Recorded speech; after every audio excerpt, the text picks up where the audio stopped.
దేవునికి స్తోత్రం. అందరూ గట్టిగా దేవుని స్తుతిద్దామా? దేవునికి స్తోత్రం. హల్లెలూయా.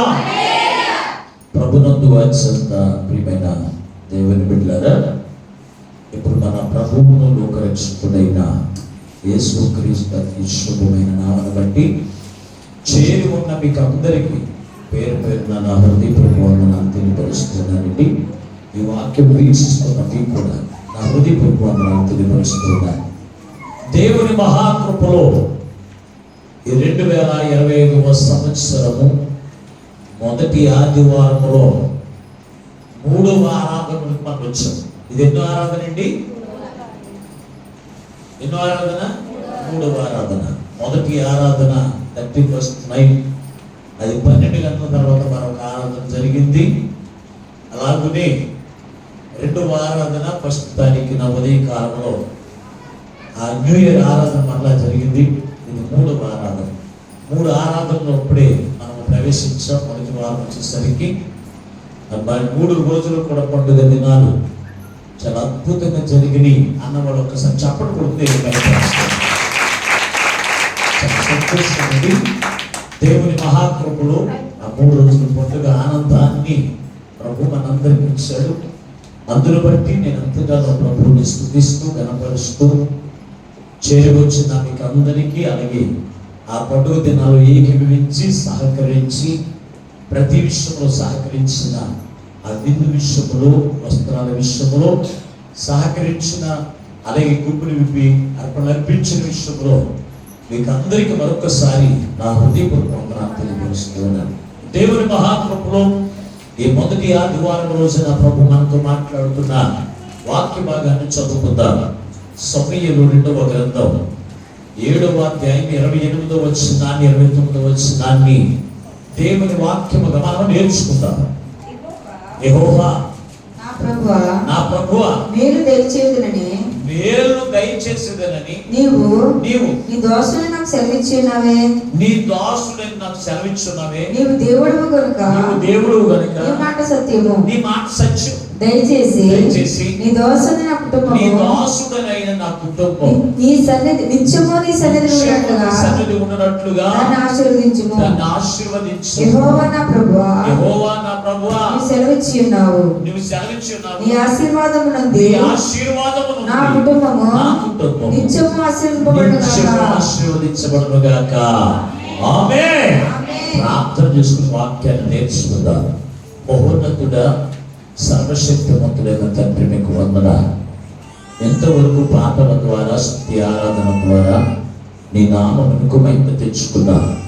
చేరువచ్చిన బిడ్డలందరినీ దీవించి ఈ నూతనమైన సంవత్సరములో నీ మేలు చేత మేము నింపబడాలి అంటే, నీ ఆశీర్వాదం చేత మేము నింపబడాలి అంటే, మా బ్రతుకులు ఎలా ఉండాలో మీ పక్షమైనటువంటి దాసుని ఆత్మతో నింపి, నీ దాసుని నోటి నీ మాటలోంచి మాతో సూటిగా మాట్లాడుతూ ఉండగా వెనకలకు చెవి, గ్రహించగల మనసు, లోబడి అనుసరించిన మనసు మాకు అందరికీ దయచేయమని యేసునామమున ప్రార్థించి వేడుకొనుచున్నాము పరమ తండ్రి. ఆమేన్. దేవునికి స్తోత్రం. ప్రభునందు వాత్సల్య ప్రియమైన దేవుని బిడ్డలారా, చదవబడిన వాక్య భాగముల నుండి ఈ రోజున ప్రభు మనతో మాట్లాడుతున్నటువంటి వాక్యపు మాట, దేవుని సన్నిధిలో నిలిచిన మనము. ఎక్కడంట? దేవుని సన్నిధిలో నిలిచి ఉన్న మనము మేలుల చేత ఆశీర్వదించబడాలి అంటే నీ జీవితం ఎలా ఉండాలి అనే మాట ద్వారా ఈ రోజున ప్రభు మనందరితో కూడా సూటిగా గట్టిగా మాట్లాడుతూ ఉన్నాడు. కొత్త సంవత్సరం రాగానే మనమందరం కూడా కోరుకునేటువంటి ఆలోచన, మనము, మన కుటుంబము, మన బిడ్డలు ఎలా ఉండాలనుకుంటామంటే మేలుల చేత నింపబడాలని కోరుకుంటాం. కీడు చేత నింపబడాలని ఏ ఒక్క మనిషి కూడా ఆలోచన కలిగి ఉండరు, తలంపు కూడా రానివ్వరు. అందుకే ప్రభు యొక్క ఉద్దేశం కూడా ఈ 2025 సంవత్సరంలో దేవుని యొక్క సన్నిధిలో నివసిస్తున్న మన యొక్క జీవితాల్లో ఆయన మేలుల చేత నింపి నిరంతరము క్రీస్తు యొక్క ఆశీర్వాదములకు వారసులుగా ఉండాలని ప్రభు తన యొక్క దాసుల్లో ఈ రోజున ప్రభు మనతో మాట్లాడుతూ ఉన్నాడు. నిజమే కదా, మన కుటుంబాలు ఆశీర్వాదకరంగా ఉండాలి, మన ఆరోగ్యకరంగా ఉండాలి. అలాగే మన యొక్క జీవితాలు, మన కుటుంబ జీవితాలు మధురంగా ఉండాలి. ఇవన్నీ కూడా మధురమైన జీవితము, ఆరోగ్యకరమైన జీవితం, క్షేమకరమైన జీవితం మన కుటుంబము కలిగి ఉండాలి అంటే దేవుని యొక్క దృష్టిలో మనం ఎలా ఉండాలి అనేది రోజున పరిశీలించేద్దాం.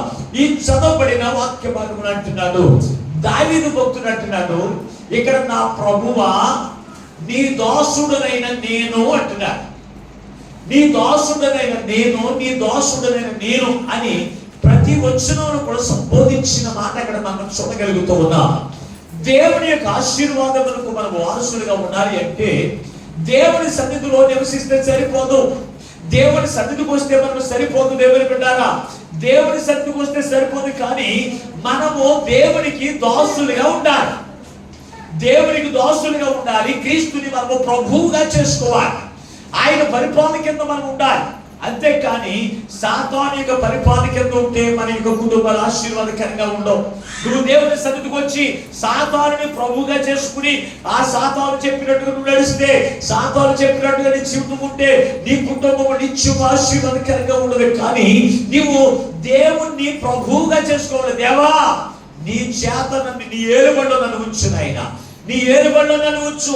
నీ ఏలుబడిలో అయ్యా నువ్వు ఏలుబడి చేస్తే, నీ ఏలుబడిలో నేను ఉంటే నా కుటుంబం నిత్యం ఆశీర్వాదకరంగా ఉంటుందని ప్రభువుని అనగా మనం చూస్తే నీ దాసుడనైన నేను అంటున్నాడు.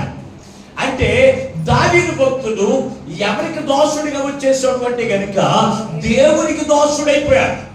దేవునికి దాసుడైపోయాడు. దాసుడైపోతే ఆయన చెప్పినట్లుగా చేస్తా. కొంతమంది లవర్స్ ఉంటున్నారు. ఇప్పుడు ఎంతకు ముందు తల్లిదండ్రులకు దాసులుగా ఉండేటువంటి పిల్లలే, తల్లిదండ్రులకు దాసులుగా ఉండేటువంటి పిల్లలే ఈ రోజున ఎవరో పనికి మనోడు అడ్డదిడ్డాలుగా తోలేటువంటి బండుతో నడుపుతాడు చూసారా, అటువంటి వారికి దాసుడైపోతాడు. వాడు ఏది చెప్తే అది చేస్తాడు. తల్లిదండ్రుల యొక్క మాటలు వినరు, కుటుంబీకుల మాటలు వినరు, అడ్డదిడ్డాలుగా వంకర తిక్కరగా తిరిగేటువంటి అటు ఇటు తిప్పి నేలకేసి కొట్టేటువంటి వాడే నాకు కావాలి, వాడి మాటే నేను వింటాను. వారికి దాసులైపోయి ఈ రోజున కుటుంబాన్ని విడిచిపెట్టినటువంటి యవ్వన బిడ్డలు ఎంతో మంది లేరు.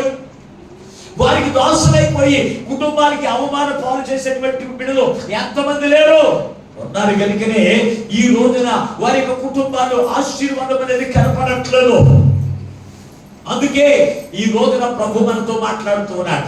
దేవునికి మనం అసలు ఎందుకు దాసులుగా ఉండాలి, దేవునికి మనం ఎందుకు దాసులుగా ఉండాలి అని మీరు ఆలోచన చేస్తే ద్వితీయోపదేశ కాండము 15వ అధ్యాయం 14 వచ్చిన చదువుకుందా. ద్వితీయోపదేశ కాండము 15వ అధ్యాయం 14 వచ్చిన నీ ఐగుప్తు దేశములో దాసుడివై ఉన్నప్పుడు నీ దేవుడైన యెహోవా నిన్ను విమోచించినని జ్ఞాపకం చేసుకుని ఇంకా మిగిలినంతా కూడా విడిచిపెట్టేస్తాం. ఇంకా అది విడిచిపెట్టేది కాదు, కానీ అది మన సబ్జెక్ట్ కాదు, మన అంశం కాదు. ఇక్కడ నువ్వు ఐగుప్తు దేశములో నువ్వు దాస్యములో ఉండగా అంటున్నా. ఐగుప్తు దేశములో 410 సంవత్సరములు ఇశ్రాయేలు ప్రజలు దాస్యత్వంలో ఉండిపోయారు. గల కారణం ఏమిటి అంటే కనుక ఆ దాస్యములో ఉన్నంత కాలము వారు శ్రమలు, ఆ దాస్యములో ఉన్నంత కాలము వారికి బాధలు అనుభవించలేక, అయ్యా మేము భరించలేకపోతున్నామయ్యా, మేము తట్టుకోలేకపోతున్నామయ్యా, ఈ ఫరో వాళ్ళందరూ కూడా నడిపేస్తున్నాడు అయ్యా, ఈ బానిసత్వంలో నుంచి విడిపించున్నాయినా అని క్రీస్తుని అడిగితే, దేవాది దేవుడని క్రీస్తే ఆయన ఏం చేస్తాడు, మోషేను పంపించి ఐగుప్తు అనేటువంటి బానిసత్వంలో నుంచి వారిని విడిపించాడు. విడిపించిన తర్వాత ఇంతకు ముందు ఆ ఫరో ప్రభు చెప్పినట్లుగా ఆ ఫరోని ప్రభుగా చేసుకున్నారు కనుక ఆ ప్రభు చెప్పేటువంటి పనులంతా కూడా ఎలా ఉన్నాయో తెలుసు అంటే కనుక మామూలుగా లేవండి, మామూలుగా లేవు. వాటిని నలిపేస్తున్నాడు దేవుని బిడ్డారా, వారిని నలిపేస్తున్నాడు దేవుని బిడ్డారా. నలిపేస్తూ ఉన్నప్పుడు ఆ నలగొట్టుడికి వారు తట్టుకోలేక, దేవా మమ్మల్ని బానిసత్వం నుంచి దాసత్వం నుంచి మమ్మల్ని విడిపించు నాయనా అని దేవునికి ప్రార్థన చేస్తే దేవుడు మోషేను పంపించి ఆ మోషే ద్వారా ఏం చేస్తాడు అంటే కనుక ఇశ్రాయేలు ప్రజలందరినీ కూడా విడిపించాడు. ఇప్పుడు వీరు ఎవరికి దోషులుగా ఉండాలి, ఎవరికి దాసులుగా ఉండాలి? విడిపించిన దేవునికి దాసులుగా ఉండాలి. విడిపించిన దేవునికి దాసులుగా ఉండాలి. అలాగున్నట్లేదండి దేవుని బిడ్డారా. అలాగుండకుండా దేవునికి దాసులుగా ఉండడానికి వారిని విడిపించి వారిని నడిపిస్తూ ఉంటే వారికి కావలసిన ఆహారం వారికి ఇస్తూ ఉన్నాడు, వారికి కావలసిన నీరును వారికి ఇస్తున్నాడు, వారి దప్పికలు తీరుస్తున్నాడు, వారి ఆకలి తీరుస్తున్నాడు. వారికి ఎటువంటి బలహీనత లేకుండా, ఏ కాళ్ళు నొప్పులు లేకుండా దేవుడు నడిపిస్తూ ఉంటే వారు చేసినటువంటి పనేంటో తెలుసా? ఒక్కసారి ఇదే ద్వితీయోపదేశకాండం 28వ అధ్యాయం, ద్వితీయోపదేశకాండం 28వ అధ్యాయం 47వ వచనం.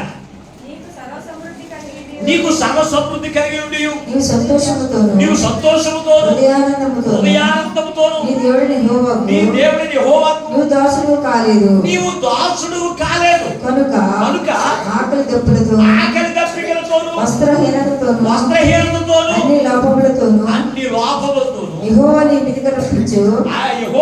నీ మీదికి రప్పించు నీ శత్రువులకు దాసులగుదువు వారిని నశింపచేయవలెనని నీ మెడ మీద ఇనుపకాడి ఉంచుతూ ఉన్నారంట. దేవునికి స్తోత్రం. ఇక్కడ ఈ వాక్యములో మీరు చూడగలిగితే దేవుడిని యెహోవా దేవునికి దాసులుగా ఉండాలి. ప్రభు చెప్పినట్లుగా వారు నడుచుకోవాలి, చెప్పినట్టుగా జీవించాలని. ఆ 28వ అధ్యాయం 1వ వచనం అన్నాడు, నా మాట మీరు శ్రద్ధగా విని నా మాట చెప్పిన మీరు చేస్తే ఈ దీవెనలన్నీ కూడా నీకు ప్రాప్తించునని వారికి కావలసినవన్నీ కూడా వారికి ఇస్తూ ఉన్నాడు. దేవునికి దాసులుగా ఉండాలని నేను కోరుకుంటూ ఉంటే వీరంట దేవునికి దాసులుగా ఉండడానికి ఇష్టపడలేదు కనుక వారిని ఎవరికి అప్పగించాడు? శత్రువుకి అప్పగించాడు. అంటే దేవుని బిడ్డారా, శత్రువు ఎవరు తెలుసా? సాతాను. ఈ సాతాను చేసే పని తెలుసా? వస్త్రాలేమి బట్టలు లేకుండా చేస్తుంది. ఏం లేకుండా చేస్తుంది? ఆరోగ్యం లేకుండా చేస్తుంది. ఒకడు యెరూషలేమును చేరుకోక దిగిపోవచ్చుబడిగా శత్రువు ఇక చేతిలో పడి అతడు గాయపరచబడి వస్త్రము లేక గాయములతో పడి ఉండగా ఎవరో మంచి సమరయులు అని వచ్చి ఆయన ఆదుకున్నట్టు విధానం మనం చూడగలుగుతూ ఉన్నా. శత్రువు ఇక చేతికి అప్పగిస్తే వాడు చేసే పని తెలుసా? ఆహారం లేకుండా చేస్తూ ఉంది. అంతేకాదు ఆరోగ్యం లేకుండా చేస్తూ ఉంది, నెమ్మది లేకుండా చేస్తుంది. దేవుని బిడ్డారా, అది ఎలా ఉంటుందో తెలుసా? దాని కాడి ఎత్తడి కాడి, ఎనప కాడి మరి ఉంటుందంట. కర్రకాడి కాదండి. ఈ రోజున దేవునికి దాసులుగా ఉండడానికి నిన్ను నన్ను కూడా యేసు రక్తము చేత విమోచించి పాపమైనటువంటి దాసత్వము నుంచి విడిపించినందుకు తెలుసా? క్రీస్తుకు దాసులుగా ఉండాలని. క్రీస్తుకు దాసులుగా ఉండాలి. అంతేకాని దెయ్యాలకు దాసులుగా ఉండి దెయ్యాలు చెప్పినట్టుగా నడుచుకోవడం, దెయ్యాలు నడుచుకోవడం, దెయ్యాలు ప్రవర్తించబడు, ఇది చేయడానికి దేవుడు దాసత్వం నుంచి విడిపించలేదు. దేవుని బిడ్డరా, ఆలోచన చేయండి. ఆనాడు ఇశ్రాయేలు ప్రజలు దేవునికి దాసులుగా ఉండలేదు కనుక శత్రువుకి చేతికి అప్పగించాడు. దేవుడి ఆహారం లేకుండా చేసే దేవుడు కాదు, దేవుడు ఆరోగ్యం లేకుండా చేసే దేవుడు కాదు, దేవుడు నెమ్మది లేకుండా చేసే దేవుడు కాదు. ఆయన నెమ్మది కలిగించే దేవుడు, నీ కుటుంబాన్ని ఆశీర్వాదకరమైన జీవితం ఇచ్చే దేవుడు, మేలుల చేత నింపేటువంటి దేవుడిని మనము కలిగి ఉన్నాం.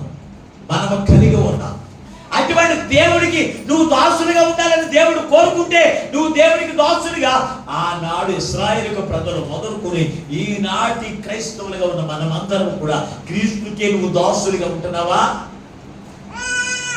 మరి ఎవరికి దాసులుగా ఉంటున్నావు? దెయ్యానికి దాసులుగా ఉంటున్నావు, లోకస్తులకి దాసులుగా ఉంటున్నావు. లోకస్తులు చెప్పినట్టుగా నువ్వు చేస్తున్నావు, దెయ్యాలు చెప్పినట్టుగా చేస్తున్నావు. ఈ వారం రాత్రికి వెళ్ళమంటే అర్థం, ఈ వారం వెళ్ళొద్దంటే బాగానే అర్థం. ఇదేనా? అయితే నువ్వు దేవుడికి దాసులుగా ఉంటే దేవుడు ఏమని చెప్తూ ఉన్నాడు? ఇదిగో మీరు 6 దినములు కష్టపడి పని చేయండి, 7వ రోజు పరిశుద్ధమైన దినం. ఆ దినం మీరు ఏ పని చేయొద్దు, అది దేవుని యొక్క ఏర్పాటు దినం. ఆ ఏర్పాటు దినంలో దేవుని ఆరాధించడానికి నువ్వు వస్తావు కదా. నువ్వు దేవుడికి దాసులుగా ఉంటే దేవుని మాట చెప్పని చేయాలి అది ఆలోచన నీకు ఉంటుంది కదా. అది లేదు అంటే ఈ రోజు నువ్వు ఎవరికి దాసులు అయిపోయావు? నీ యజమానుడు ఎవరు? విడిపించింది పాపము నుంచి, నీ శాపము నుంచి విడిపించిన యేసుక్రీస్తు ప్రభువాన్ని నువ్వు యజమానుడిగా చేసుకోవాలి. ఆయన మాట చొప్పున చేయడానికి ఇష్టపడుతూ ఉండాలి. ఆయనకు దాసుడుగా, అయ్యా నా ప్రభువా నువ్వు నన్ను పరిపాలించును, అయినా నువ్వు ఎలాగ నడవటాలు నడుస్తాను, ఎలా ప్రవర్తించమంటే అలా ప్రవర్తిస్తాను, ఎలా జీవించమని అలా జీవిస్తాను అనేటువంటి జీవితం నీలో ఉండాలి. అది నీలో లేకపోతే అంటున్నాడు దావీదు భక్తుడు అంటున్నాడు. దావీదు గొప్ప రాజు. దావీదు ఎవరు అనుకుంటున్నారు? మహారాజు. ఇశ్రాయేలు ప్రజల 12 గోత్రికులు కూడా పరిపాలించిన పరిపాలకుడు ఎవరు? దావీదు భక్తుడు. అటువంటి దావీదు భక్తుడు ఎవరిని ప్రభు అన్నాడు?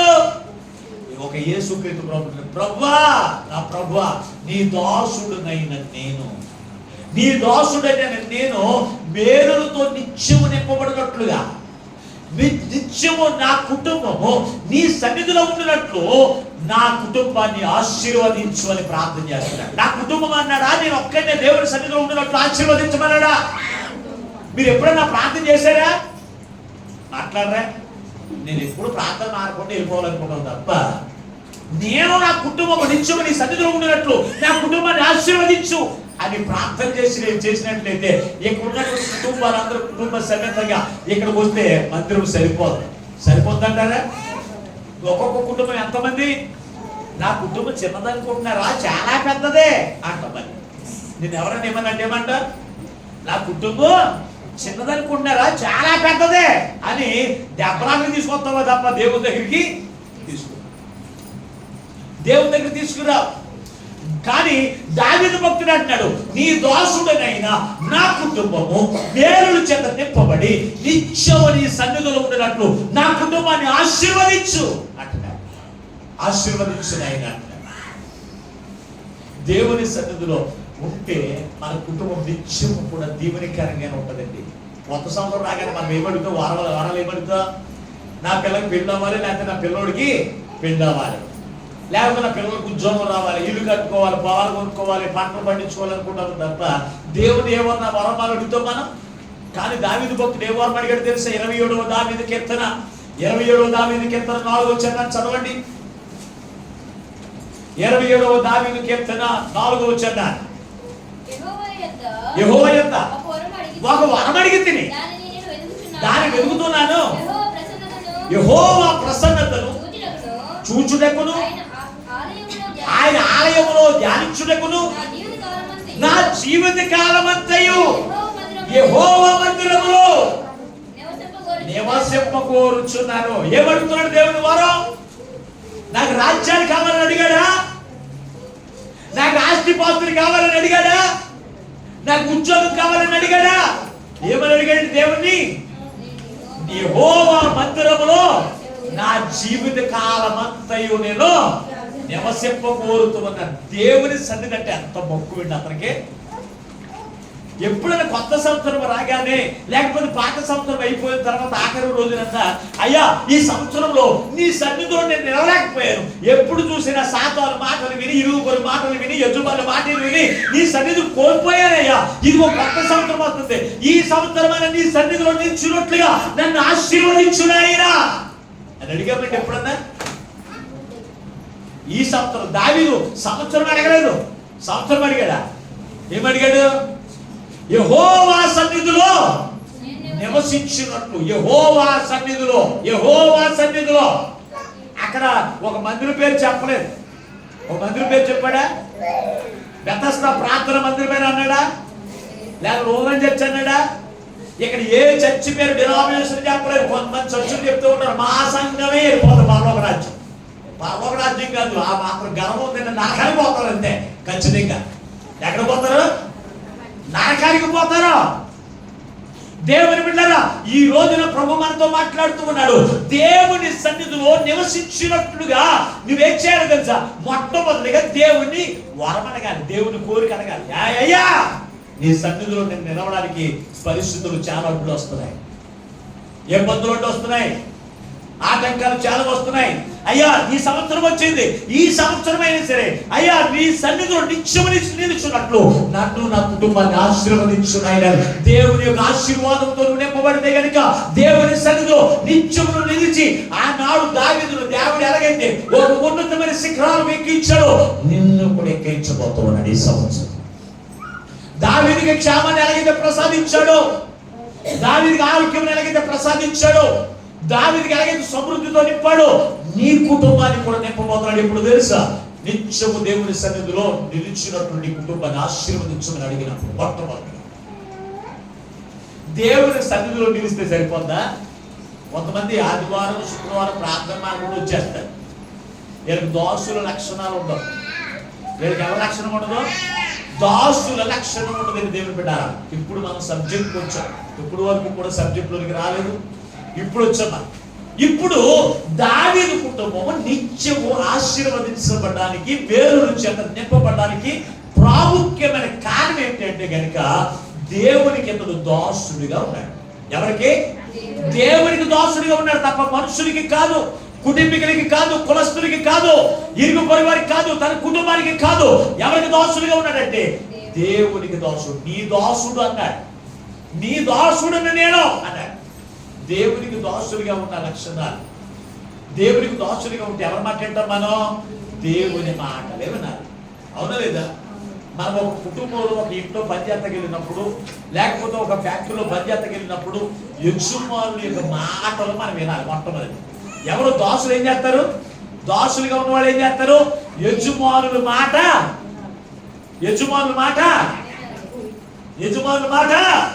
వినాలి. వినకపోతే మన ఉద్యోగాలు ఉండవు, మన పనులు ఉండవు, మన జీతం ఉండదు, బయటికి నెట్టేస్తారు. నాకులే నేర్చుకుంటూ కూర్చున్నట్టున్నాడు. దేవుని స్తోత్రం, హల్లెలూయా. ఏ బాబు, మీ అమ్మ మేము పంపింది పర్లేదు, నాయకు చూసి నేర్చుకో. దేవుని స్తోత్రం, హల్లెలూయా, హల్లెలూయా. దేవుని బిడ్డలారా, దేవునికి మనము దాసులుగా ఉంటే ఆయన మాటలు మనం ఏం చేస్తామో తెలుసా? ఆలకించే వరకు ఉండాలి. మొట్టమొదటి మనకు దేవునికి మనం దాసులమైతే ఆయన మన యజమాని. ఆయన చెప్పిన ప్రతిదీ కూడా మనం ఏం చేస్తాం? ఆలకించాలి, లేకపోతే వింటామా లేదా? వినేవారిగా 19 లక్షణాలు ఏంటంటే దేవునికి దాసులుగా ఉన్న మనము వినే లక్షణాన్ని మనం కలిగి ఉండాలి. వినే లక్షణం మనము నేర్చుకునే వారిగా ఉండాలి. పరిశుద్ధ గ్రంథంలో మనం చూడగలిగితే సమూయేలు మొదటి గ్రంథం 3వ అధ్యాయం 9వ వచనం చదువుకుందాం. సమూయేలు మొదటి గ్రంథం 3వ అధ్యాయం 9వ వచనం చూసి ఎంత బాగా అర్థమవుతున్నాడు. నీవు పోయి పండుకుని ఎవరైనా నిన్ను పిలిచిన యెడల యెహోవా నీ దాసుడు ఆలకించుచున్నాడు, ఆజ్ఞ మనిషి చెప్పాను.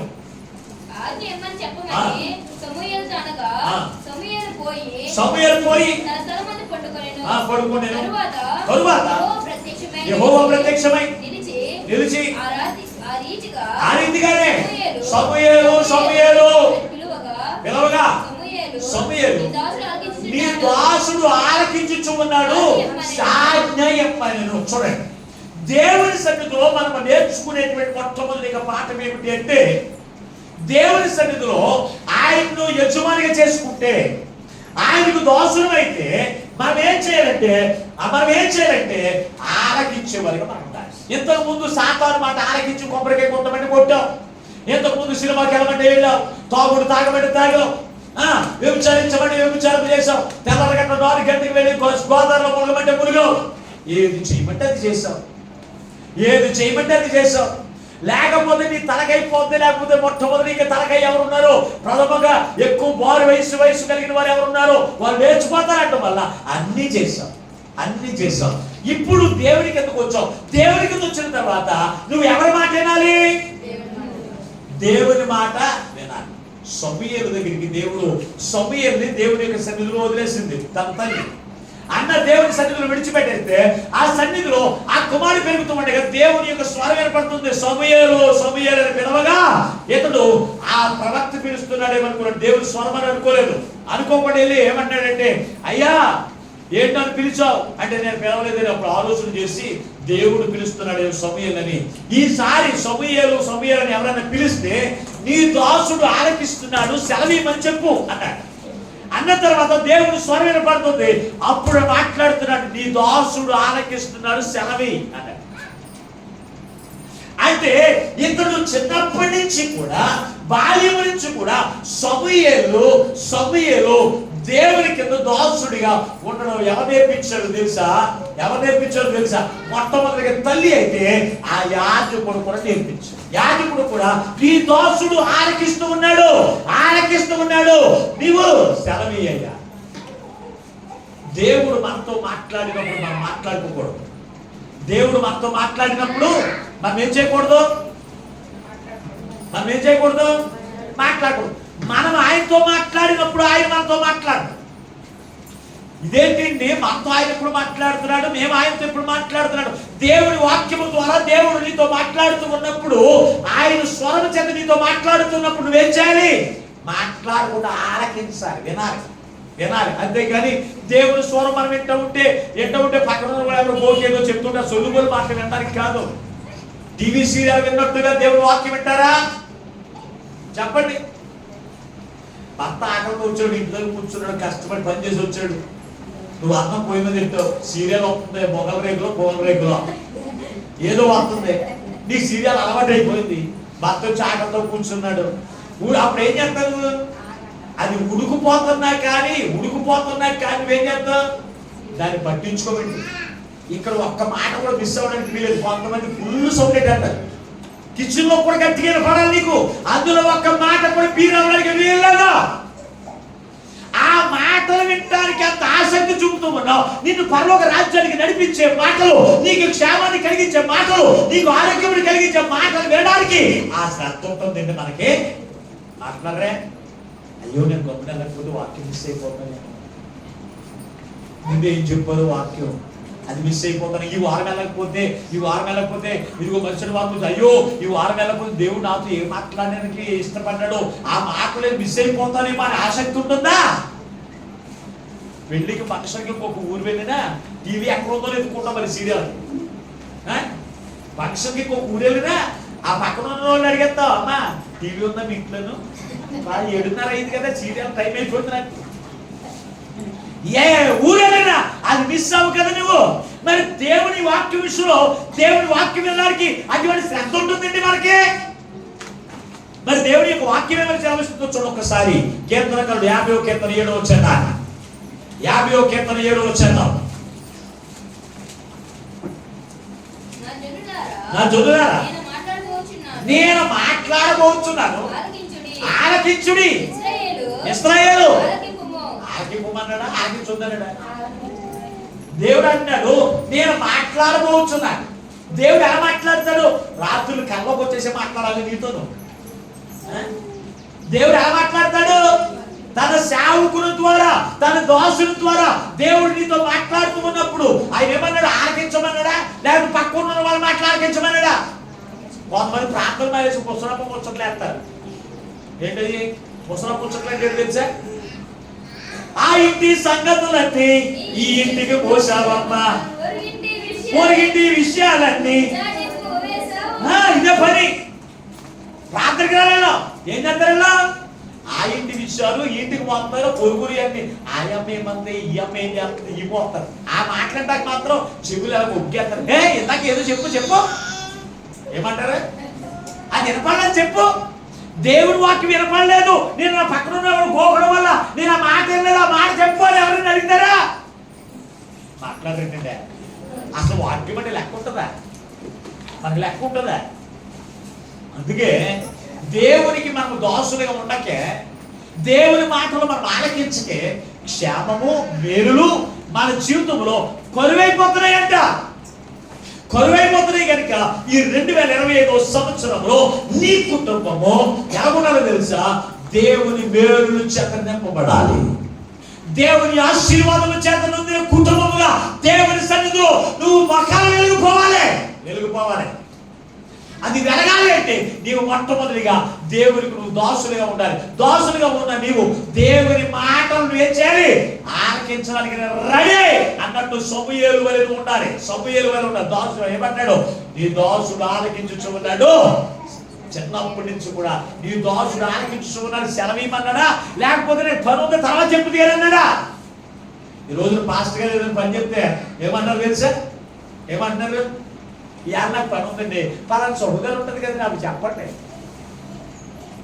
దేవుని సేవకుడు దేవుని ఆత్మ చేత దేవుడు నిన్ను కోరుకుని నీకు ఒక పని అప్పగించబోతూ ఉంటే నువ్వేం చెప్తావు?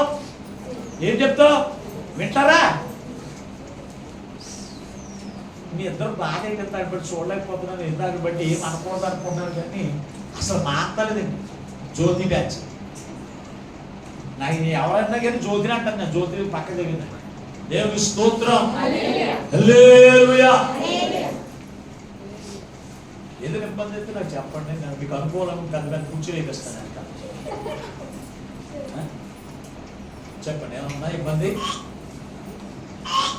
దేవుని స్తోత్రం. హల్లెలూయా. అన్ని రకాల లైవ్ జరుగుతున్నప్పుడు మీరు నన్ను డిస్టర్బెన్స్ చేయకండి, చాలా కంట్రోల్గా ఉంటాను. ఇంకా నన్ను కనపడలేదు, నేను ప్రతి వాళ్ళు చూస్తాను. నా కొళ్ళేలు ఉన్నాయనుకుంటాను, ఒళ్ళంతా కొళ్ళే నాకన్నీ ఏంటనుకున్నా కొళ్ళు కింద కాళ్ళు కూడా చూద్దాం మిమ్మల్ని. మాస్టర్ గారు పైన ఉన్నాడు కనపడలేదు అనుకుంటారేమో. దేవుని మీద మీరు ఆలోచన చేయండి. ఎక్కడ మొట్టమొదటి చూస్తే ఆలకిస్తే మన జీవితం ఎలా ఉంటుందో తెలుసా? ఒకసారి మరొక మాట చదవండి. ఒకసారి యెషయా గ్రంథము 51వ అధ్యాయంలో వచ్చిన కూడా, యెషయా గ్రంథం 51వ అధ్యాయంలో వచ్చిన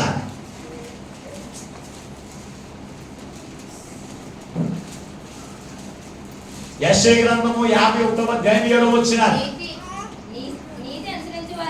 నీతిని అనుసరించు వారారా, నా మాట వినండి, నా బోధను హృదయమంచుకున్న జొల్లారా ఆలకించండి. మనుషులు పెట్టు నిందలకు భయపడకుడి, వారి దోషణ మాటలకు దిగులు పడ. చూడండి, ఈ మాటకు వచ్చేది ఒకసారి. దేవుని మాట వినకపోవడానికి గల ప్రాముఖ్యమైన కారణం ఏంటి తెలుసా? దేవుని మాట వినకుండా ఆలకించకుండా ఉండడానికి గల కారణం ఏంటి తెలుసా? మనుషులు పెట్టు భయాలు అంటారు. ఆదివారం ప్రార్థనకి వెళ్ళాలని ఉంటారు, దేవుని వాక్యం సెలవిస్తుంది, దేవుడు మాట ఇచ్చాడు నీకు, ఇది నువ్వు ప్రార్థనకి వెళ్ళాలి. కానీ మనుషులు అంటారు, నీ బంధువులు ఆదివారం మా అమ్మాయి ఫంక్షన్ పెట్టుకున్నాను రాకపోతే నీ కుటుంబం దగ్గరికి కానీ నీ ఫంక్షన్ కానీ నేను రానంటాను. అప్పుడు నువ్వు ఎవరి మాట వింటావు? ఇప్పుడు చెప్పండి, ఇప్పుడు ఎవరి మాట వింటారు? ఎవరి మాట వింటారు? దేవుని మాట వింటారా లేకపోతే మనుషులు మాట వింటారా? మరి ఇక్కడ ఏమంటున్నాడు? నీతిని అనుసరించు వారులారా. ఎంత సంతోషంగా చెప్పాడు తెలుసా మాట? నీతిని అనుసరించు వారులారా అంటే యేసు రక్తము చేత విమోచించబడిన క్రీస్తుని అనుసరించు వారులారా, నా మాట వినండి, నా మాట ఆలకించండి, నా మాట ఆలకించండి. అదేమంటాడు తెలుసా?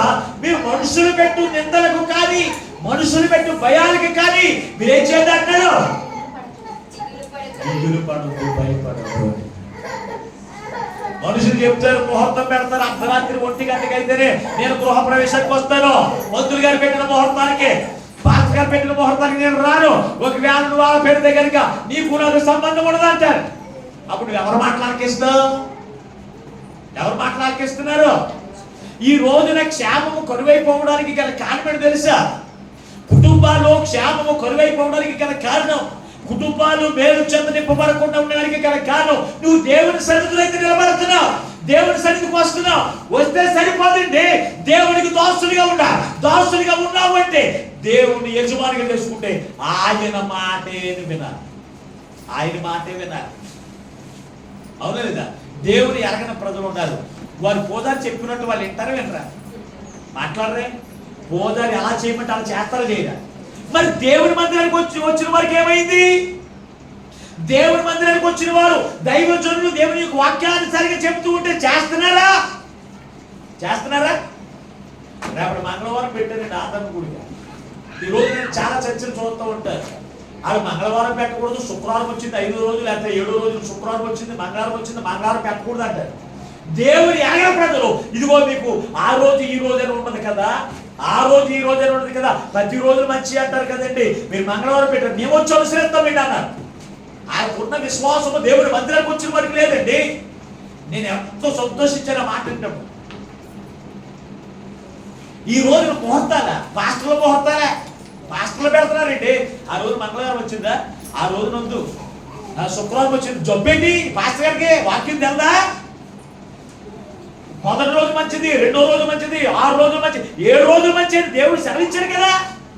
మరి ఎనకేంటి? నరకానికి పోతానుగా దేవుని పిల్లల. దేవుని మాటలు ఆలకించాలి. మనుషులు ఏదో నిందిస్తారని, మనుషులు ఏదో అవమానంగా చూస్తారని, మనుషులు ఏదో బెదిరిస్తున్నారని వారి మాటలు విని దేవుని మాట వినకుండా, దేవుని మాటలు లెక్క చేయకుండా ఉంటున్నావేమో ఈ రోజున. ప్రభు నీతో మాట్లాడుతున్నాడు. నువ్వు నిజంగా దేవునికి దోషులైతే ఆయన మాటలు వినాలి, ఆయన మాటలు మాత్రమే వినాలి. అంతేకాని దేవుని మాటలు పక్కన పడేసి లోకస్తులు చెప్పినటువంటి బెదిరింపులకి బెదిరిపోయి అలా అవమానంగా చూస్తారు, లేకపోతే నేను వదిలేస్తాను, నీ కుటుంబాన్ని వదిలేస్తారు, నీకు ఏ సహాయం చేయరు అనేటువంటి బెదిరింపులకి నువ్వు బెదిరిపోయి దేవుని మాటలు వినట్లేదేమో.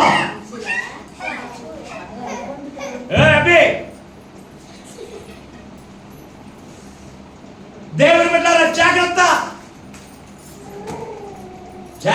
దేవుని మాటలు మనం ఏం చేయాలి?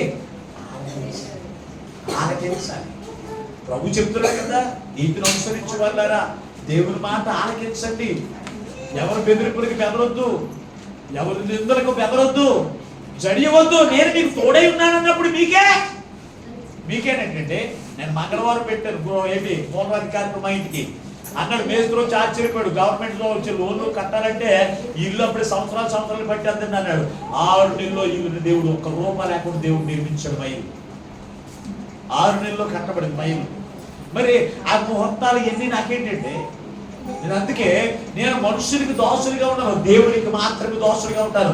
ఆయన ఏం చెప్తే అది చేయడానికి నేను ఇష్టపడతాను తప్ప మనుషులు చెప్పేటువంటి నిందలకి కానీ బెదిరింపులకి కానీ నేను భయపడండి. ఎందుకో తెలుసా? దేవుని మాటలు ఆలకించిన దావీదును దేవుడు ఒక ఉన్నతమైన శిఖరాలు ఎక్కించాడు. దేవుని మాటలు ఆలకించిన సమూయేలుని ప్రవక్తగా, యాజకుడిగా, దీర్ఘదర్శిగా, అలాగే న్యాయాధిపతిగా అనేకమైన గొప్ప ఆధిక్యతతో వర్ధింపజేసిన దేవుడు నీ కుటుంబంలో దేవుడు నేనెందుకు ఒక ఉన్నతమైన శిఖరాన్ని ఎందుకు ఎక్కించాడండి? ఆయన మాటలు ఆలకించాలి. ఇప్పుడు వరకు దేవుని మాటలు వినకుండా లోకస్తులు చెప్పిన మాటలు, దెయ్యాల మాటలు విని దేవుని మాటలు పక్కన గెట్టేస్తున్నావేమో. దేవుని మాటలు పక్కన గెట్టేసి నీ జీవితంలో క్షేమం లేకుండా, మేలులతో నింపబడే జీవితం నీకు లేకుండా నువ్వు జీవిస్తున్నావేమో. ఈ ఉదయకాలంలో ప్రభు మనతో మాట్లాడుతున్నాడు. దేవుని మాటలు ఆలకించేవాడు. రెండవదిగా దాసుడికి ఉండవలసిన లక్షణం, యజమానుడు చెప్పిన మాటను అంగీకరించాలి. యజమానుడు చెప్పిన మాట ఏం చేయాలి? అంగీకరించాలి. అంతేకాని బుర్ర అడ్డంగా ఊపడం కాదు. మీకు అర్థం అవడానికి పరిశుద్ధ గ్రంథం మనం చూడగలిగితే ఆదికాండం 19వ అధ్యాయం 11వ వచనం చదువుతుందా? ఆదికాండము 19వ అధ్యాయము 11వ వచనాన్ని నాశనం చేయవచ్చుమే.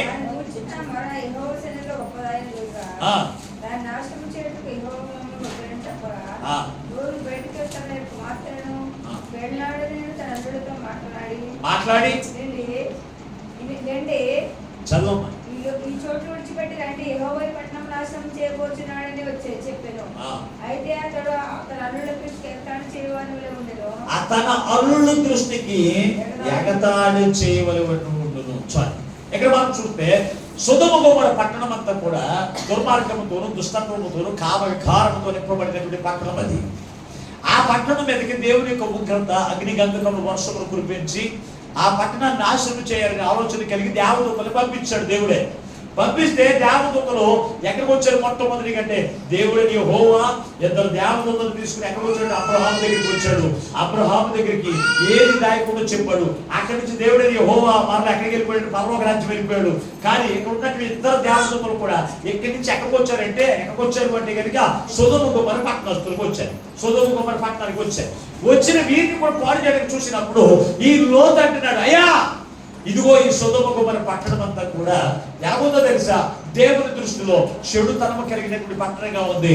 కనుక ఈ పట్టణం మీద దేవుని యొక్క ఉగ్రతను రప్పించబోతూ ఉన్నాడు. కనుక ఈ పట్టణం నుంచి మనం ఏం చేద్దామంటే కనుక ఇక్కడి నుంచి బయటికి వెళ్ళిపోదాం. దేవదూతలు మనం నడిపిస్తూ ఉన్నాయి. ఆ దేవదూతలు చూపించే మార్గంలో మనం వెళితే మనము ఆ ఉగ్రత నుంచి మనం తప్పించబడతామంటే ఇలా అల్లుళ్ళు అంటే కాబోయేళ్ళు అంట ఏమని చేస్తున్నారంట. ఆ మాట అంగీకరించలేదు. ఈ రోజున యేసు రక్తము చేత విమోచించబడకపోతే ఆ నరకాగ్నిలో నిత్యమును తగలడిపోతావు, కాలిపోతావు అని చెప్తూ ఉంటే ఈ రోజున మాటలు చాలా మందికి హేళన. దేవుని యొక్క ఉగ్రత రాబోతూ ఉంది. ఆయన 2వ రాకడ వచ్చినప్పుడు క్రీస్తుని కలిగిన వారిని, క్రీస్తు యొక్క ముద్ర కలిగిన వారిని ఆయన్ని ఎత్తుకు తీసుకుని వెళ్ళి మిగిలిన వారి మీద అందరికీ కూడా శిక్ష విధించబోతూ ఉన్నాడు. ఈ యొక్క ఆకాశం భూమి అన్ని కూడా ఒక చుట్టవలే చుట్టబడిపోతుంది. అందరూ నశించిపోతారండి. ఈ రోజున మనుషులకి ఎలా ఉందో తెలుసా? ఏలనైపోతుందండి. అందుకే అంగీకరించట్లేదండి దేవుని వాక్యాన్ని. దేవుని మాటలు అంగీకరిస్తే నువ్వేం చేస్తావు? రక్షణ మార్గంలో తీసుకుంటావు, రక్షణ ధరించుకుంటావు. క్రీస్తు మాటలు ఏం చేయలేదు, అంగీకరించట్లేదు. వింటున్నావంతే ఆ మాట లెక్కలేదు తను. ఆ మాటను అంగీకరించట్లేదు. దేవుని బిడ్డారా, అంగీకరించట్లేదు కనుకనే నీ జీవితం ఎలా ఉంటుందో తెలుసా? చదవండి ఒకసారి పరిశుద్ధ గ్రంథంలో మీరు చూడగలిగితే ఇర్మియా గ్రంథం 7వ అధ్యాయం 23 వచ్చిన ఇర్మియా గ్రంథం 7వ అధ్యాయం 23 వచ్చిన ఇర్మియా గ్రంథము 7వ అధ్యాయము 23 వచ్చిన ఏంటంటే ఏదనగా నా మాటలు మీరు అంగీకరించిన ఎడలా నేను మీకు దేవుడినై ఉందును, మీరు నాకు జనులై ఉంటారు, మీకు క్షేమం కలుగునట్లు నేను మీకు ఆజ్ఞాపించుచున్న మార్గమంతటి యందు మీరు నడుచుకునుడి. అయితే వారు వినకపోయిరి, చెవి యొక్కకపోయిరి, ముందుకు సాగక వెనక తిరుగుచు తమ ఆలోచనను బట్టి తమ దుష్ట హృదయ కాఠిన్యమును అనుసరించి దేవుడి మాటలు వింటాం మానేశారంట. ఏమంటాడు అక్కడ? ఇశ్రాయేలు ప్రజలు కూర్చో మాట్లాడుతున్నాడు. ఇశ్రాయేలు ప్రజలు అంటున్నాడు, మీరు నా మాటలు విని నా మాటలు అంగీకరిస్తే మీకు క్షేమాన్ని ఇస్తానన్నాడు. అంగీకరిస్తే అన్నాడు లేదు అక్కడ? అన్నాడా? లేకపోతే అడ్డంగా బుర్రం తీస్తానన్నాడు క్షేమాన్ని. దేవుడు మనతో మాట్లాడుతున్న ప్రతి మాటలు ఇప్పుడు మనం ఏం చేయాలి? అంగీకరించాలి. నా గురించి మాట్లాడు, నువ్వు నాతోనే మాట్లాడవా అనాలి. కానీ నీ గురించి మాట్లాడిందని నువ్వు అంగీకరించడం మానేసి పక్కన ఉన్న వాళ్ళు అంగీకరించబడరు. కొంతమంది వాక్యం చెప్తుంటే అలా అంటుంటారు కదా. లేదు అటువంటి వాళ్ళు ఉన్నారండి. ఈ వాక్యం ఎవరి గురించి అంటే కనుక దేవుని మాటలు నీకు నాకు, అది నాకు వేరే కాదు, నాకు కూడా వాక్యం అనేది దేవుని సేవకులకి విశ్వాసులకి అందరికీ కూడా దేవుని మాటలు మనకు అందిస్తూ ఉన్నప్పుడు ఆ మాటలు మనం ఏం చేయాలి తెలుసా? అంగీకరించేవారికి ఉండాలి. అంగీకరిస్తేనే క్షేమం. కానీ మనం ఏమి అంగీకరిస్తాం? దేవుని మాటలు అంగీకరిస్తే దాన్ని చెప్పులు చేస్తాం. మరి ఏం చేస్తామంట? మన పితరులు దాన్ని ఏం చేశారంట? ఆ మాట మరొకసారి చదవండి. ఏదనగా అంగీకరించిన ముందును నేను మీకు ఆజ్ఞాపించిన మార్గమంతటి యందు మీరు నడుచుకోండి. అయితే వారు వినకపోయిరి, చెవి యొక్కకుండిరి, ముందుకు సాగక వెనుక తీయచ్చు తమ ఆలోచనలు బట్టి తన హృదయ కాఠిన్యమును బట్టి అనుసరించి నడుచుచు వచ్చిరి. హృదయ కాఠిన్యం. ప్రార్థనకి వెళ్ళాలంటే వెళ్ళడం అది కాఠిన్యం. బానేనంటే అది మన ఇష్టం కదా. మాస్టర్ గారు ఇష్టమా? చెప్పండి. మాస్టర్ గారు ఇష్టమా? మాస్టర్ గారు ఏం చెప్తాడు? దేవుడు మాట చెప్తాడు, అమ్మ మీరు 6 రోజులు కష్టపడండి, 7 రోజులు 10 పరిశుద్ధ దినము దేవుని మందిరంలో ఆయన ఆశీర్వాదం మీరు ఆశీర్వదించడానికి ఆయన 7వ రోజున ఏర్పాటు చేశాడని చెప్తాడు. కానీ మన హృదయ కాఠిన్యము చెప్పునే మనం నడుస్తాము తప్ప మనము దేవుని మాటను అంగీకరించి ఆయన మాట చొప్పున మనం చేయడానికి ఇష్టపడం. అందుకే ఆయన మాటలు అంగీకరించాలంటే ఎలాగ అంగీకరించాలో తెలుసా? యాకోబు రాసిన పత్రిక 1వ అధ్యాయం 21 వచ్చిన యాకోబు రాసిన పత్రిక 1వ అధ్యాయం 21 వచ్చిన అందుచేత సమస్త కల్మషమును దుష్టత్వమును మాని లోపల నాటబడి నీ ఆత్మను రక్షించుటకు శక్తిగల వాక్యమును సాత్వికముతో అంగీకరించుడి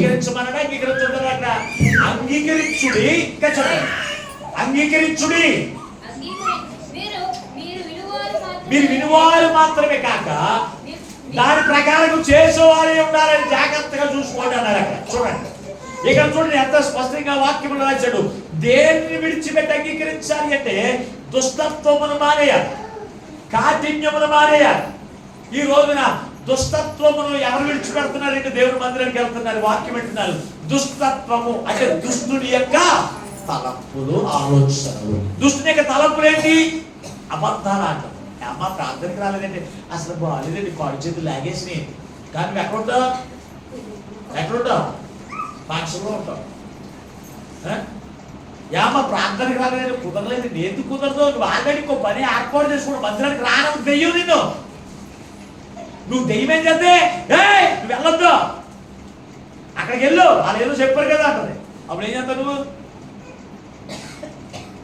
నీ హృదయ కాఠిన్యమును, నీ దుష్టత్వమును, నీ అబద్ధపు జీవితమును అన్ని విడిచిపెట్టి దేవుని మాటలు నువ్వేం చేయాలో తెలుసా? అప్పుడు వింటేనంట ఆ మాటలు నేనేం చేస్తా తెలుసా? అంగీకరించేటప్పుడు చేస్తాను. అందుకే మాట చాలా స్పష్టంగా రాశాడు అపోస్తలుడైన పౌలు.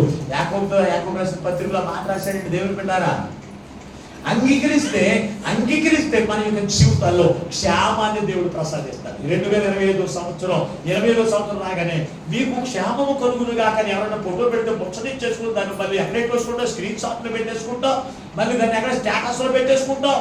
అంటే నీకు క్షేమం కలుగునుగా కంటే కలిగేంత నీకు చెప్పండి.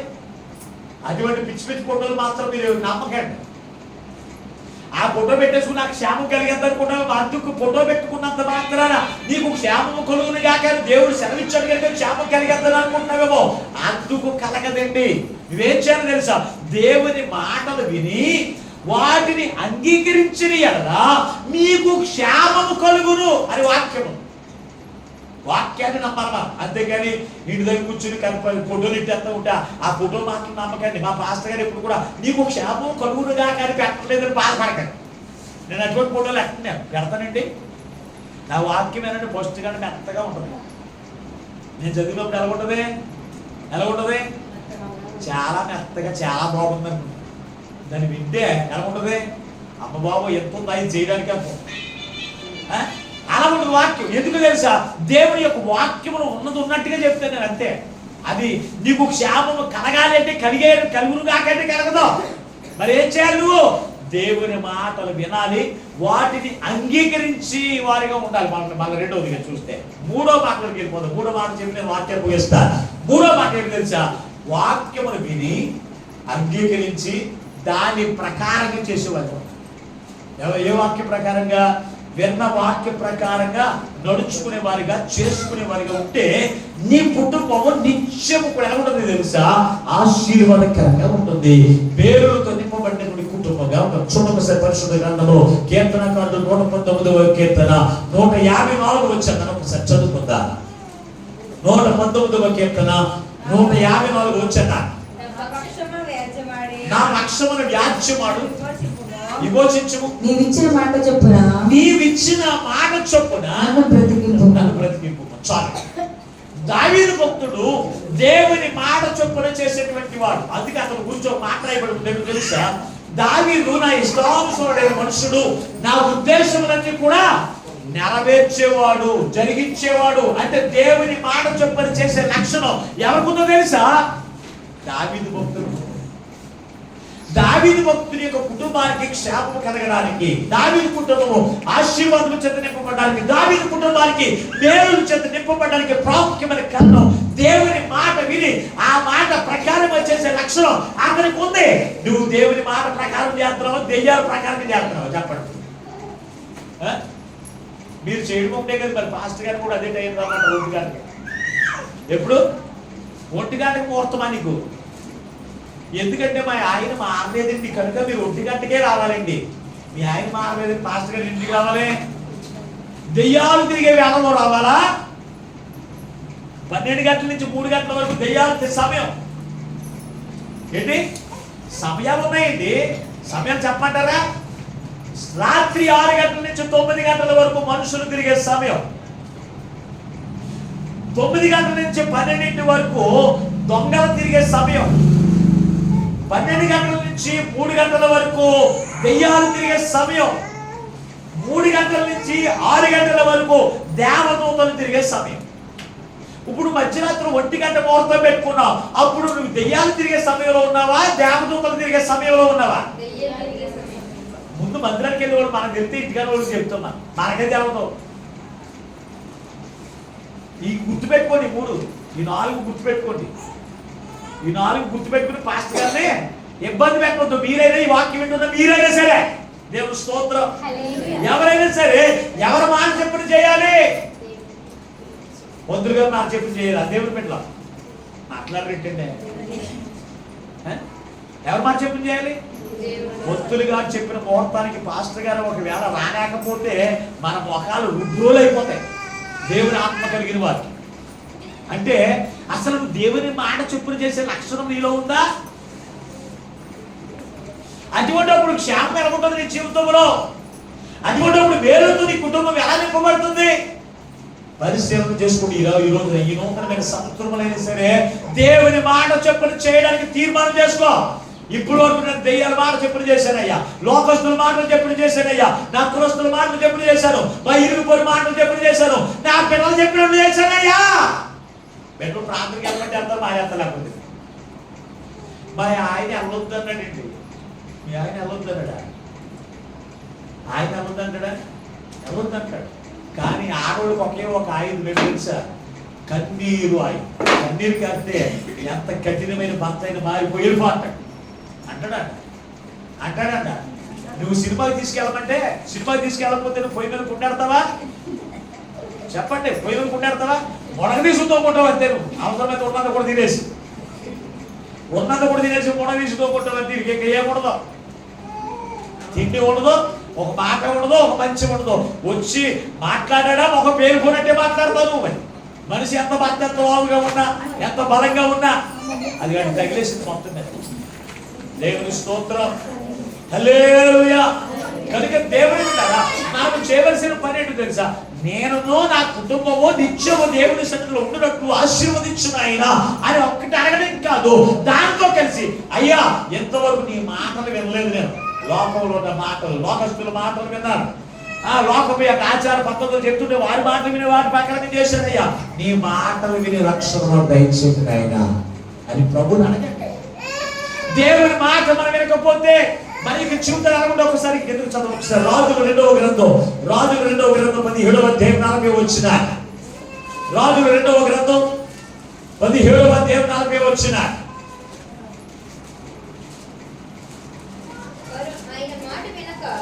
వారు ఆయన మాట వినక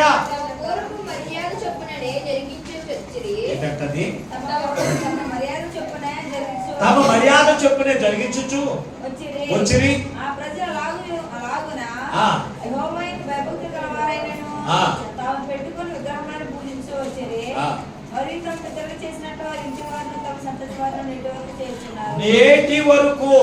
నేటి వరకు చేర్చుకునేవి నాడు నేడు. నాడంటే ఎప్పుడు?